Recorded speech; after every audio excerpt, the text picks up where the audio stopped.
This episode is brought to you by State Farm.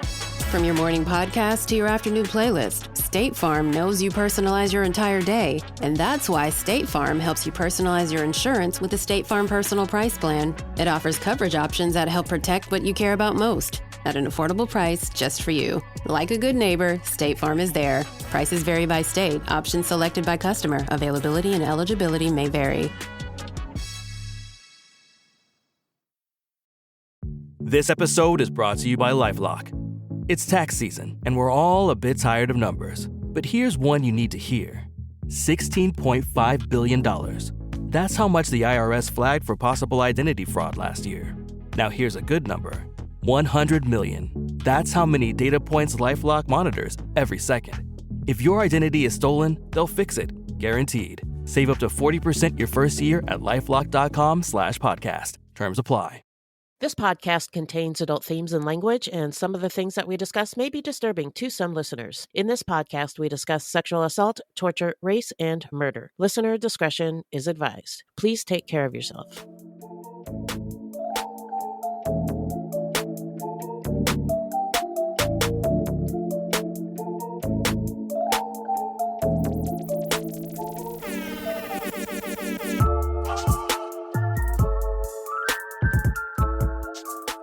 Let's get into the early life of Ali Nasser Abulaban. Well, Ali Abulaban was born on May 18th, 1992 in Staten Island, New York. He grew up in the Manassas, Virginia area in a family that had immigrated to the U.S. from Palestine. Dalal Wara, Ali's mother, was about 15 when she married his father Nasser, who was in his mid to late 20s, and Ali was her first child. By the age of 19, she had 3 children, and she eventually had 4 children, 2 boys and 2 girls. Dalal described Ali as talented, but a hyper child who liked to make people laugh. According to Ali, before social media, he and his siblings would make funny videos using a video camera, and when he made other people laugh, it helped him, quote, feel some value, unquote. And that's great. We're off to a good start. However, according to his mother, he was picked on by the other children. He also often got into trouble at school because he couldn't focus or sit still. According to Ali, he was the class clown, but he didn't know when to stop, so would sometimes get beat up or get into trouble. Dalal described Ali's childhood as terrible. Ali's father, Nasser, was very strict, and even she was afraid of him. So that's a little foreshadowing there. Yeah. He was quick to anger, and reportedly, he physically and verbally abused his wife in front of their children, which is a problem. Yeah, not a good role model. Yeah, he didn't have great examples. No.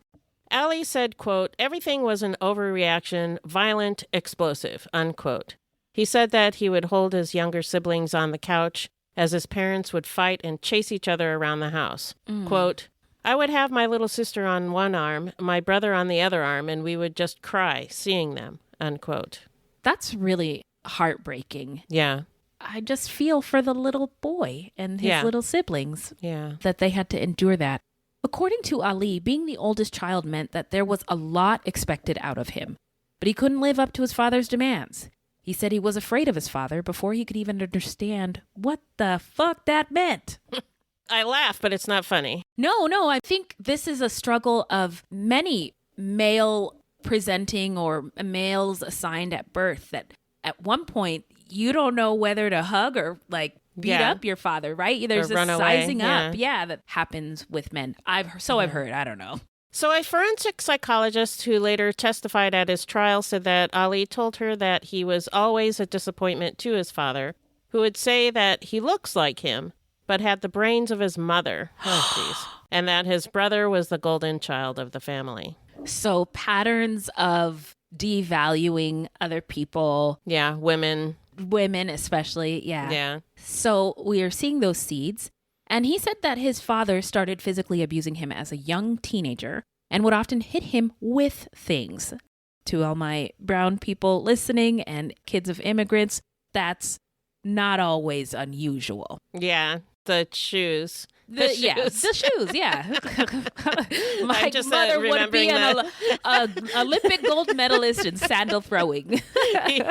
Just thinking of all the videos I've seen that they've made I've like been enjoying their those moms too. Are superheroes and they hit people with shoes. And they're like training, throwing sandals. Oh, I love it. Oh, sometimes the internet is so great. So that's not necessarily unusual culturally. What is not normal or acceptable is that his father once beat him with an electrical cord that left welts. Yeah, I think it was extreme. I mean, throwing a sandal at somebody, not good, but, Yeah. You're not leaving welts. You're not like... Right. It's, I mean, there's levels to all this shit, right? Right. Everything is on a spectrum. And I think, right. To me, the electrical cord and leaving welts is too far. Yeah. But when a teacher asked what happened, Ali lied about it. Yeah, which is not unusual either. Mm-hmm. Dalal said that during one incident, Ali's father was upset when Ali was playing Guitar Hero, so he broke the guitar by hitting him in the head with it. What? Dalal also recalled Ali's father being verbally abusive, once telling him, quote, "You're a loser. I'm sick of you," unquote. Oh my God. Not good. What a monstrous thing to say. They say that the things we say to our kids turns into their inner voice. It does. If we say terrible things, that's all they're going to tell themselves. Yeah. It's really damaging. Not good. But, this is all stuff I've recently learned, and I could understand how parents and other generations might not understand. Yeah. Not an excuse, just an explanation, if you will. Right. So when Ali was 14 years old, a doctor diagnosed him with ADHD, and he was prescribed medication for it. Ali later said he felt like the medication was a miracle and immediately noticed the positive effects of the medication. But his father didn't want him to take them, so he threw them out. Wait, you're telling me that I can't do nothing, can't be nothing, ain't gonna do shit, not shit, and I find a solution to all these things that you've told me are problems, and you take that away from me. Yeah. So again, not good. No, the resentment is building in me. Yeah. There were also other issues left untreated. These included mood swings and anger issues. When he was in high school, Ali often skipped classes, and although he reportedly attended a high school in Manassas, he ended up graduating from New Directions Alternative School. After high school, his father forced him to go to a community college. He would often get into physical altercations with his dad. Not good. His dad would often kick him out and then have him move back in. He went to college for 1 semester and then joined the Air Force in 2013. After basic training, Abulaban said he initially wanted to go into Intel, but was told the waiting period would be a year. He didn't want to wait because he'd have to go home, and he didn't want to go home. Don't blame him. So he found something that he could get into right away and became a military police officer. He was stationed at an air base in Okinawa, Japan, and he said he was one of the only Arab Americans in his military circle, and that he was often harassed for his race. I bet he was, yeah. Kind of seeing a lot of seeds here. Right. Now, let's get into the timeline. Hit it, Beth. According to Abulaban, he was insecure and had social insecurities, and as an adult, because of his relationship with his father, he had social anxiety around men. While serving in the military, he started to shut down and was drinking heavily because it helped him sleep. Yeah, the military is not a great place to be if you have social anxiety Yeah. around men. Yeah. I'm just saying, I don't know. A bunch of men, yeah. Yeah, that sounds like one of the worst situations. Unless you wanted to work on that, Yes. And if you do, then I love that for you, right? But he didn't. Yeah. So he also didn't have much to do and was often alone and lonely. He didn't have many friends, and reports from people who knew him during this time said he was arrogant and that he did not treat women well. He did not have a good model in his dad for treating women. Right. And I think a lot of times anxiety or social anxiety comes across as arrogance. So you've said that to me before, Beth, because there's this lady in our office who I could not stand. And Beth was always like, maybe it's because this person is socially anxious. And I refused to hear it back then. But in this case, I mean, I could see it. It did turn out that he was very arrogant, but that often comes from insecurities. So I love it when the OG of true crime just shows up. Sometimes you just got to pop out and show people, and that's what Beth does. Abulaban met Anna Marie Macedonio in Okinawa in 2014. Anna was born on August 18, 1993. Her family was from the Philippines. Unfortunately, there's a lot of information in the news, articles, and other sources about Abulaban, and very little about Anna. Yeah, and that's unfortunate. And from what we could gather, her mother's name is Amelia Miller, and she was married to a man named Ron Miller. And it is also our understanding that Ron was a contractor with the Navy, and he was Anna's stepfather. And Anna grew up in Okinawa. The two dated for a while in Okinawa before Abulaban was discharged from the Air Force in 2015 for a domestic violence incident, where it's alleged he hit Anna in the face. Abulaban disputes this version of events. According to Abulaban, he was drunk when Anna and a friend were helping him out of the bar. He slipped and fell and took Anna down with him. A large fight with up to 7 men ensued, and Anna was punched by another man. Officer, it was him. It wasn't me. Yeah. Nope. So witnesses said that, or I heard that witnesses said that they saw him push Anna down. Oh. And the fight happened because they were like, hey, you can't treat women like that. And isn't it interesting how he uses, it's whatever serves him. Yeah. So he uses violence to control women or harm women. And then when he gets in trouble for it, oh, it was somebody else's fault. Yeah, it's not my fault. It wasn't I didn't me. do it. Or she, no. She deserved it or something. Yeah, it's just like that Shaggy song all over again. Wasn't me. In any case, the military believed that he hit Anna, so he was formally discharged in October of 2015. It was not a dishonorable or an honorable discharge. We don't know exactly what it was, but there is a discharge type that is other than honorable conditions, and another that is uncharacterized, so it may be one of those. Got it. Abulaban and Anna briefly moved to the Philippines and stayed with Anna's family. During this time, Anna found out she was pregnant. Abulaban said Anna offered to get an abortion, but Abulaban said no. That's not what he wanted. And this is what they had been dreaming about together anyway, right? This is our dream, right? That's what he said. Yeah. I don't know what her dream was. Yeah. Around this same time, almost 2016 now, Anna told Abulaban that she was actually already married to a man named Sean Torres. Anna told him that Sean got kicked out of the military, went back to the United States and was supposed to get her a visa, but went back to his ex-girlfriend instead. Ooh. So he basically abandoned her in Okinawa. Yeah. Abulaban said that when she told him about this, he was hurt, and he didn't feel like he could trust her anymore. Okay. But he loved her, so he returned to Virginia to make money to get Anna a visa. He worked several jobs and lived with his parents. When Anna went into labor, Abulaban got on a plane and was there for the birth of their daughter, Amira, in the Philippines.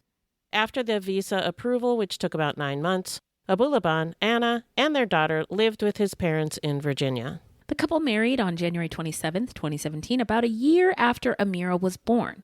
According to Abulaban, his relationship with his father began to deteriorate again. So the couple moved to a townhome nearby. In 2019, as the social media content creation community was growing, Abulaban started making videos under the name Gin Kid on YouTube, Instagram, and TikTok. Both Abulaban and Anna were interested in social media content creation. Okay.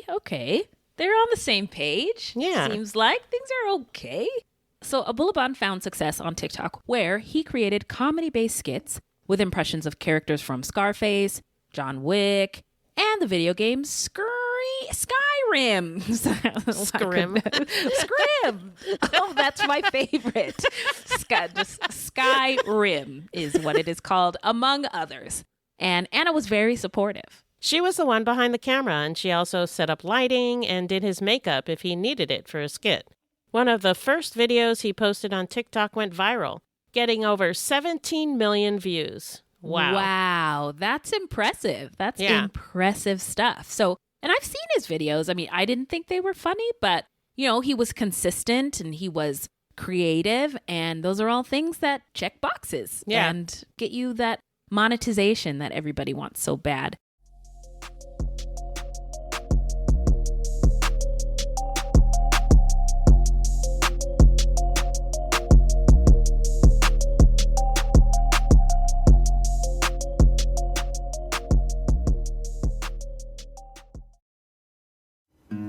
Something is creeping in, don't follow it down. Let me introduce you to Barry Clew, an authorised financial advisor from New Zealand and a very special kind of stain on humanity. He was a very knowledgeable young guy. He was a registered financial advisor. Type of guy that was bending over backwards to help you. Now, you could be forgiven for thinking that Barry sounds like a great guy, and you'd be right. Well, right up until the point when you're wrong. It was all fictitious. You stole from my son who has a disability. Chris never knew. He died believing that we're all taken care of. A psychopath is somebody who lacks empathy, acts impulsively. I think there's a strong case that Barry might be all of those things, actually. To find out how Barry Clew stole over $15 million from 81 victims, subscribe to Clueless, The Long Con. That's Clueless, spelt Klooghless.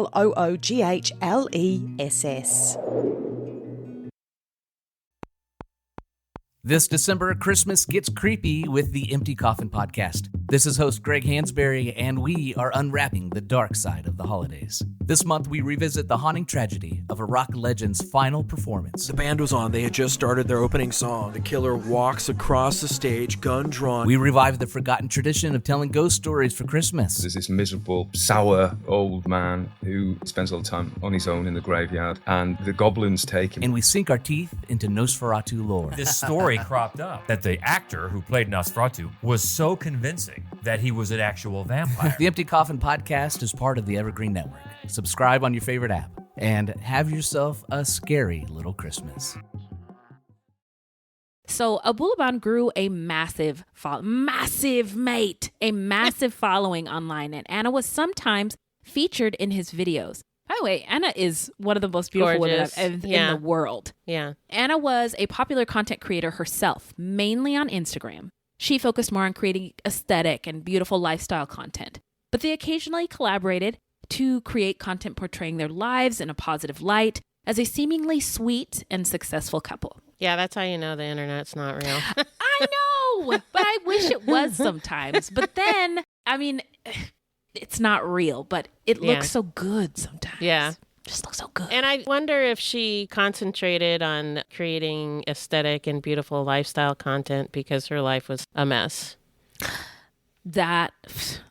Why do you keep doing this, It's OG? a dream. What are you doing? What are you doing? You did it again. Okay, yes. Sorry. No. All right, let's proceed. You can take it from here. Go ahead. Okay. In 2020, Abulaban's mother decided to leave her husband, Nasser. And around the same time, Abulaban's brother, Sammy, had a mental breakdown.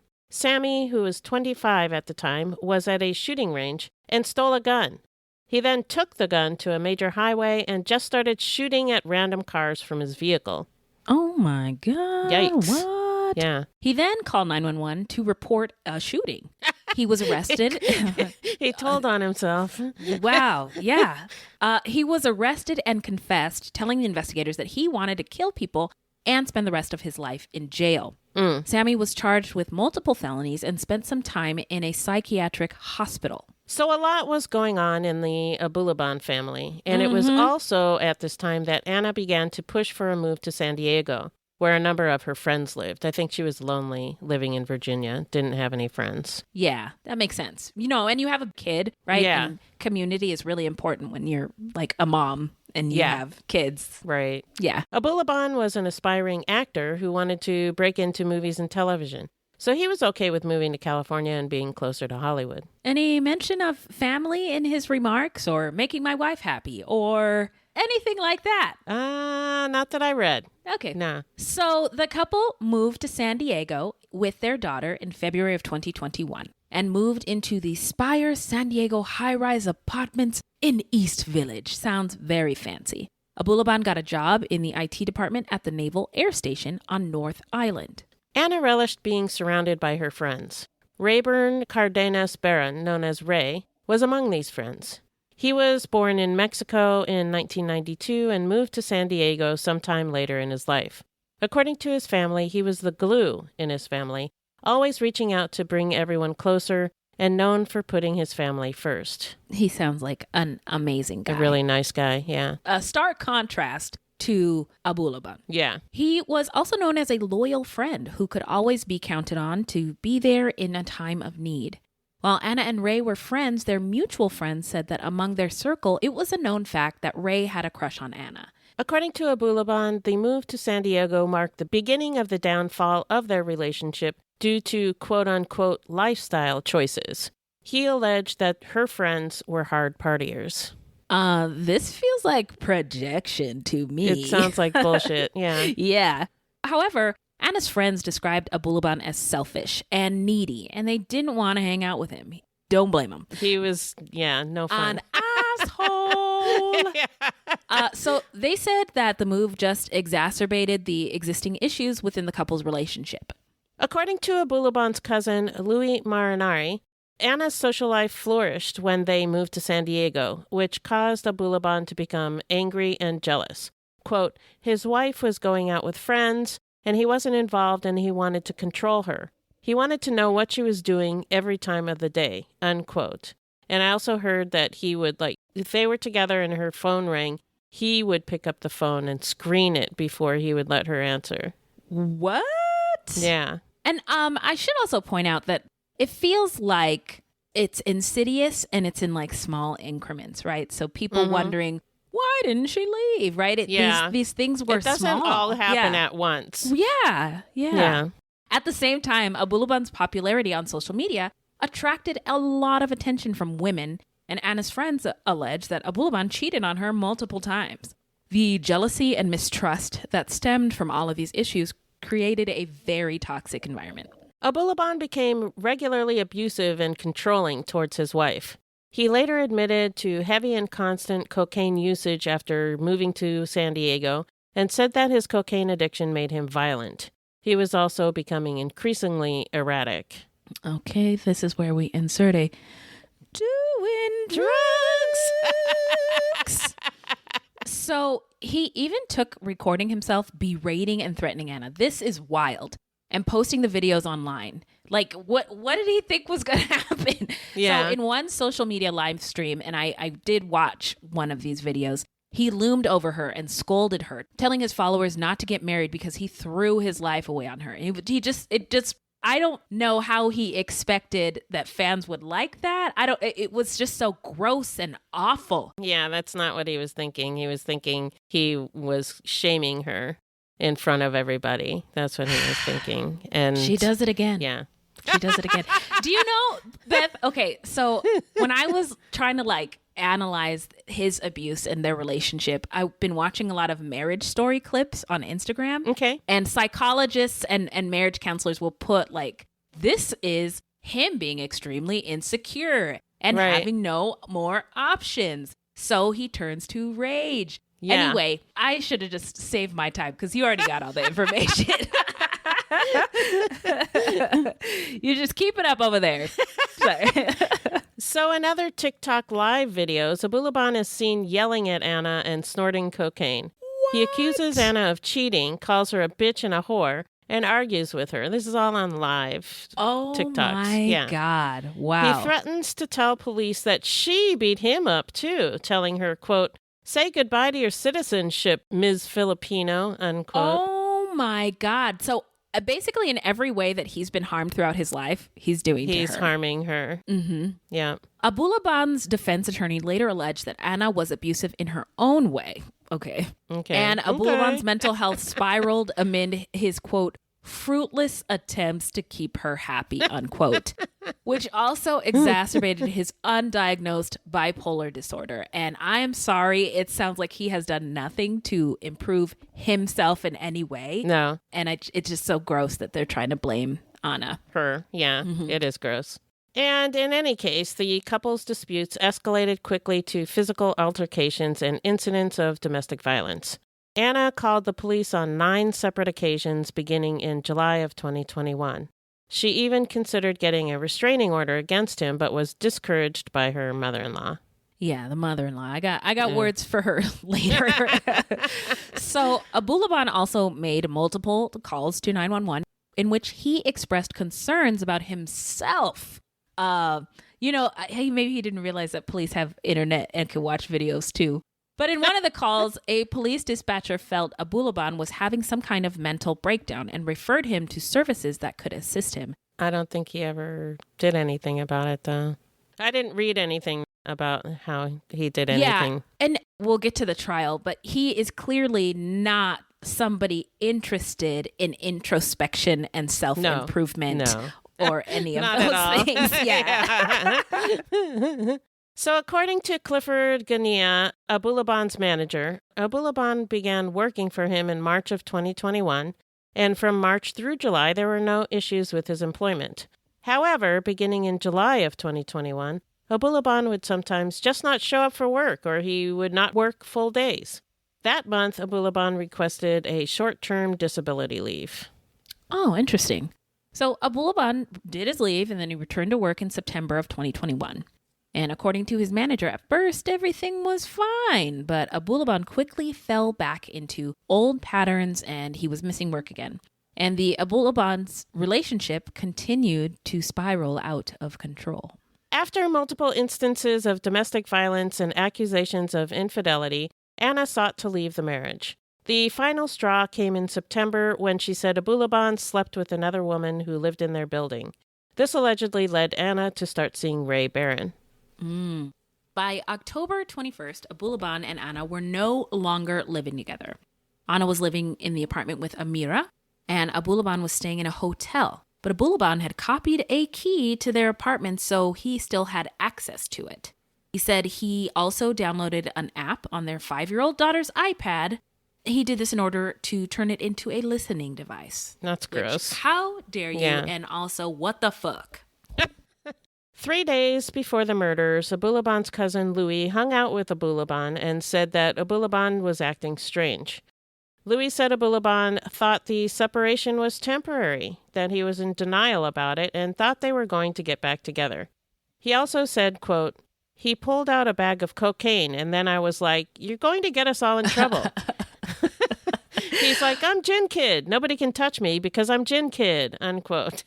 Wow. Talk about delusional. Because it's almost like, I think people think that when BIPOC people reach a certain level of status, that the rules don't apply to them. That maybe, but they really still do. Definitely do.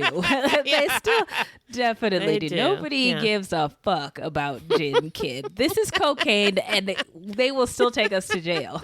So the last day Abulaban came into work was on October 19th, 2021, when his manager told him that he needed to come into work every day. Imagine that. Or else Why? he would have to report it. And the next day, Abulaban did not show up for work at all. And this was reported with the intention to have Abulaban terminated. So on October 21st, Abulaban had an order of groceries and roses delivered to the apartment. He said he was anxious to see Anna's reaction to the flowers, but then became suspicious when she sent him a nonchalant response regarding the delivery, so he drove over to the apartment. Piece of shit. I mean, yeah, and she doesn't want to have anything to do with him, and he's sending her stuff and then wanting to get a reaction out of her. Oh my God. Couldn't he have just gone to work? Yeah. Put his energy in going to work? So a mixture of surveillance video from the apartment complex and a camera from a neighbor captured various events throughout that day. Anna left with Amira to take her to school, and Abulaban then entered the apartment after 9 a.m. Abulaban said he found some of the groceries still outside the apartment's front door, and the roses inside the apartment crushed beneath Anna's makeup bag, which pissed him off. And when he texted Anna to ask where she was, she said she was at the apartment. Uh-oh. So this sent Abulaban into a rage, which he had no fucking right to do anyway, but he did, and he vandalized the unit and threw away some of Anna's belongings. In an audio recording played in court, Abulaban could be heard yelling, quote, "She's lying! She's cheating on me!" unquote. Which she's is never an excuse to. But she's not cheating on him.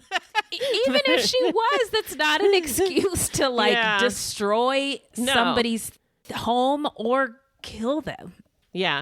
But she wasn't. She wasn't because they were broken up. Right. We were on a break.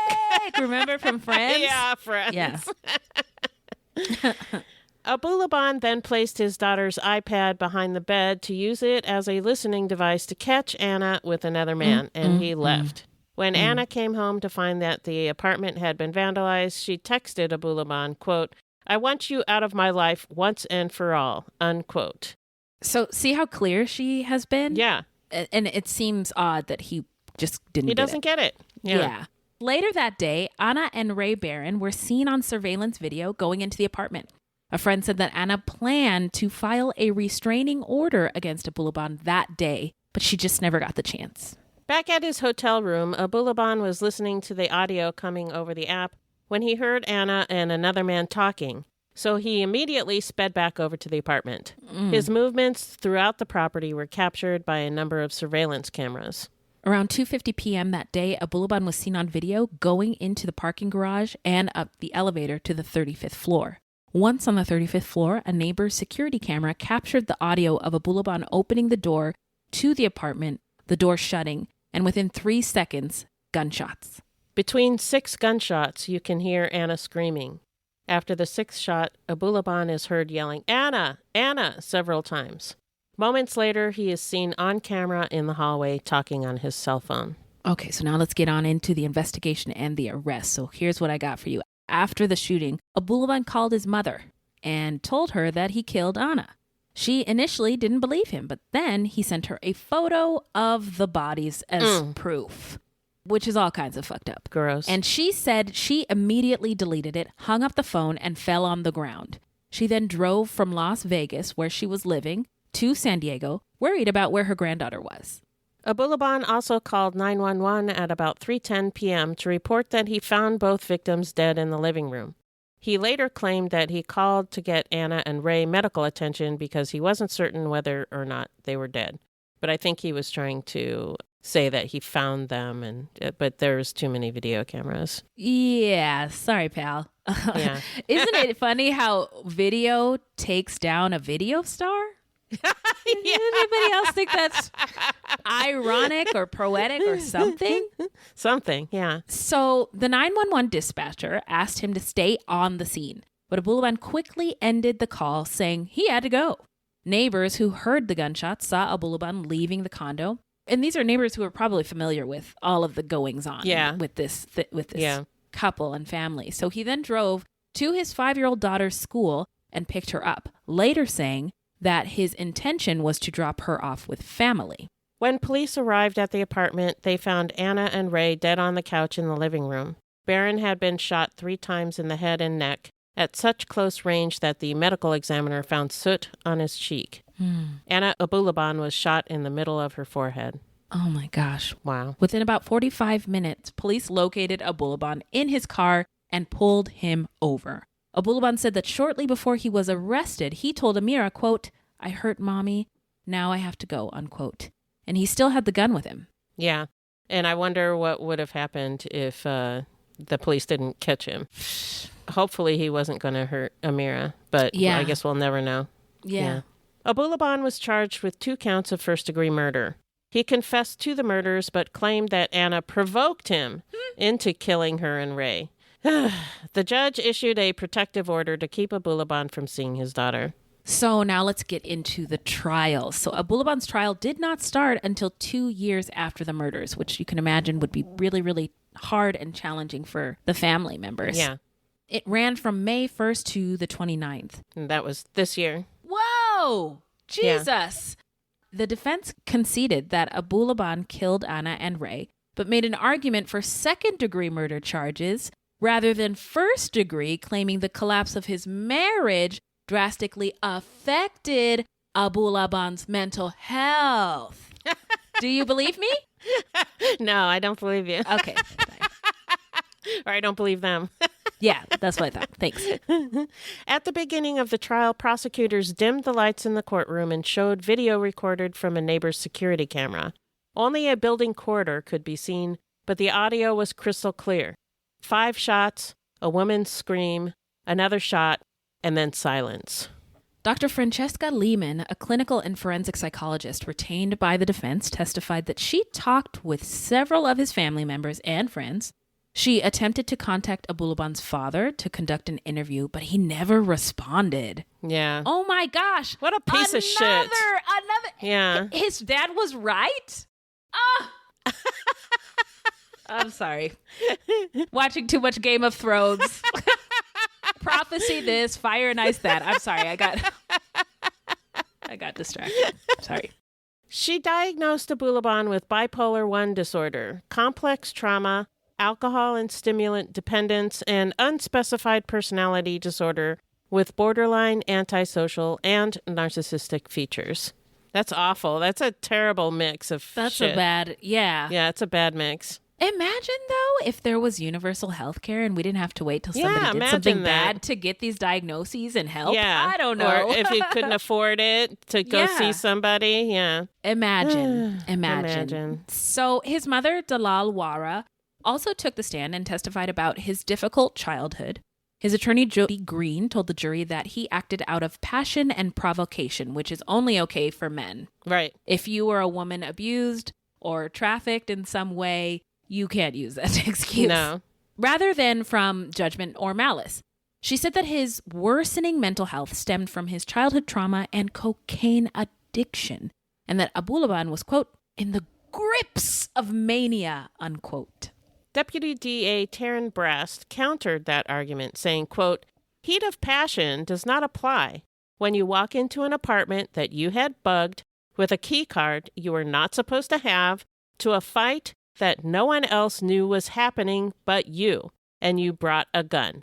That is not heat of passion, unquote. Right. No lies detected. Yeah, not a 1, 10 out of 10, no notes.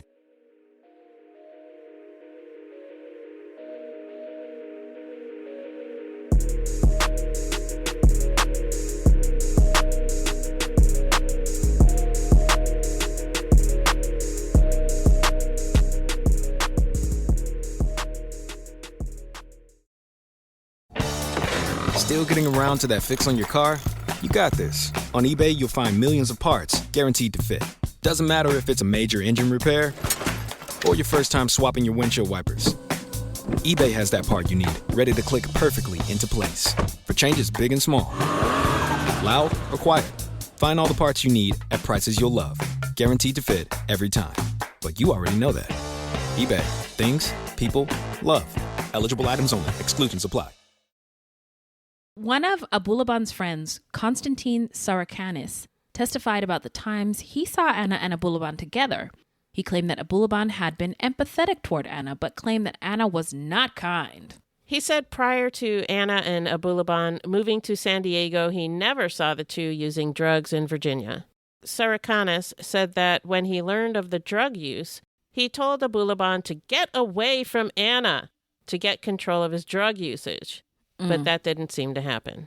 I get that this is also a tactic, right? To mitigate the sentencing and mitigate the crimes in the eyes of the jury. But it's so gross. It's hard to get through. Yeah. Because we know it's not true. I mean, I don't think it's true. I'm just saying it's hard to get through. But Abulaban testified in his own defense.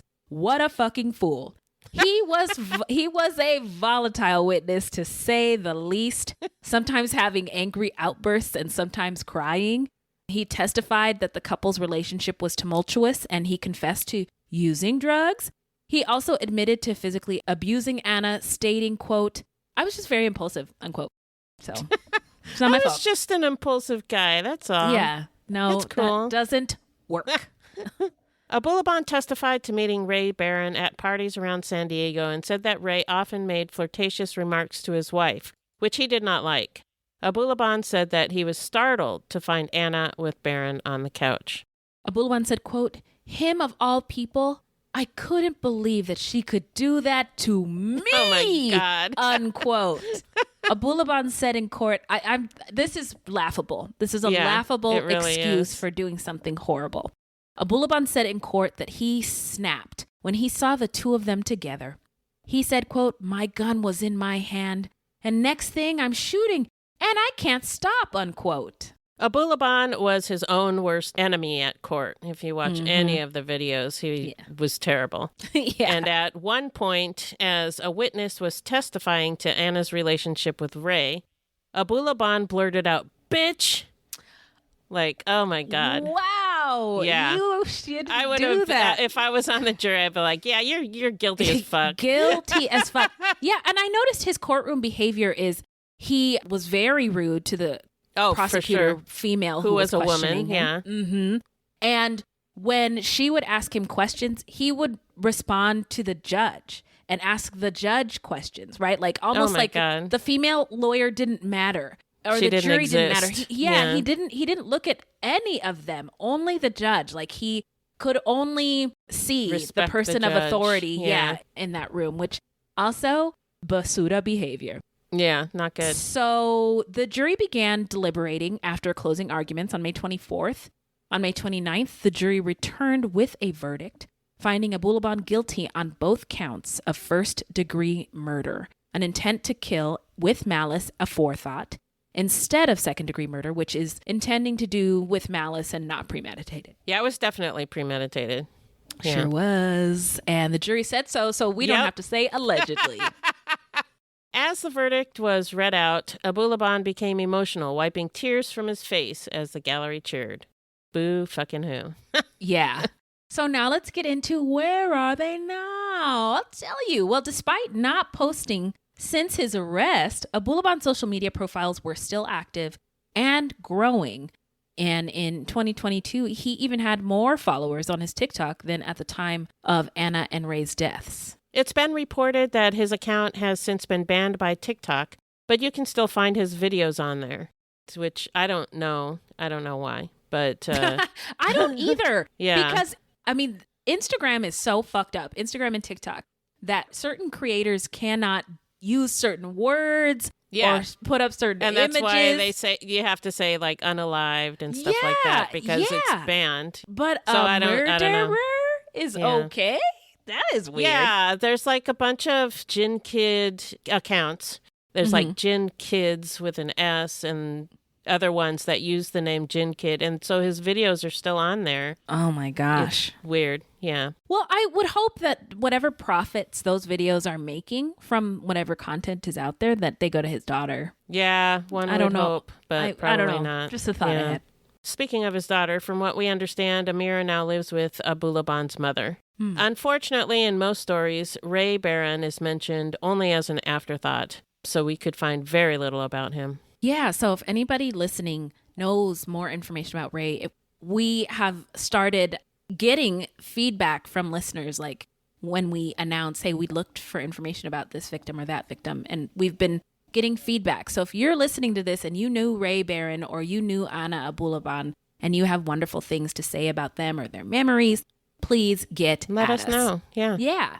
Beth, where can the people find us? Our website is fruitloopspod.com, and we use Fruit Loops Pod for all of our social media. This is a weekly podcast, and new episodes drop every Thursday. So until next time, look alive, y'all.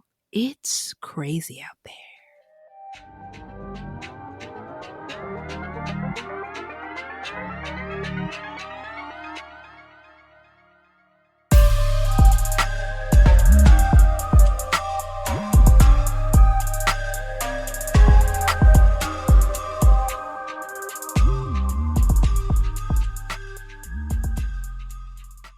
I want to take a moment to tell you about my podcast, Carol Costello Presents Blind Rage. In 1984, a woman named Phyllis Cottle was abducted in broad daylight, tortured, and left to die in a burning car in Akron, Ohio. At the time, I was a rookie reporter covering this horrific story. Since then, I've reported every kind of crime imaginable. I've been able to leave most of them at work, but not this one, the one that buried itself under my skin and stayed put. Phyllis Cottle was a badass woman, and I want to tell you her story. a production of Evergreen Podcasts and signature title of the Killer Podcast Network, you can find Carol Costello Presents Blind Rage wherever you get your podcasts. Discover more great true crime and paranormal programming at killerpodcast.com. On the morning of August 1st, 1966, shots ring out from the observation deck of the clock tower on the University of Texas campus. It marks the infamous beginning of the modern era of mass shootings in America. You're listening to Stop the Killing podcast. Join us as we take you behind the crime scene tape to explain global mass shootings and mass attacks. I'm Sarah Ferris, but more importantly, this is Catherine Schweit, the former head of the FBI's active shooter program. I spent 5 years as the FBI's top executive looking for answers to the mass shooting crisis. I've been at the shooting scenes, I've traced heroic acts of bravery, and I've sat silently and listened to the heart-wrenching stories from survivors. Amongst this horror, there is hope. We all hold the key to stop the killing. You just need to know how to unlock the door. Download Stop the Killing and be part of the solution. Search Stop the Killing on Apple, Spotify, and all the usual suspects.